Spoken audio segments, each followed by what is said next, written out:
என்னோட லைஃப்பில் எனக்கு ரொம்பவே பிடிச்ச விஷயம் என்னன்னு கேட்டால் செடி வளர்க்குறதுன்னு சொல்லுவேங்க. செடிகள் வளர்க்குறதுனா எனக்கு அவ்வளவு பிடிக்கும். அதுலேயும் இந்த மணி பிளான்ட் வளர்க்குறது ரொம்பவே பிடிக்குங்க. மினிமலிஸ்ட்டாக நான் மாற ஆரம்பித்ததுக்கப்புறம் நிறைய மணி பிளான்ட் செடிகளை எல்லாம் டிஸ்கார்ட் பண்ணிட்டேன். ஆனாலும் இந்த மாதிரி பாட்டில்ஸில் போட்டு டைனிங் டேபிள் இல்லை கிச்சன் ஏரியாவில் வைக்கிறது ரொம்பவே ஈஸியாக இருக்குங்க. பார்க்குறக்கு ரொம்ப அழகாகவும் இருக்குங்க.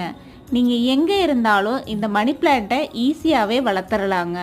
ரொம்ப ஈஸி மெயின்டெனன்ஸ் பிளான்ட் எதுன்னா அது மணி பிளான்ட் தாங்க. பார்க்குறக்கும் ரொம்ப அழகாக பச்சை பசேல்னு இருக்குங்க.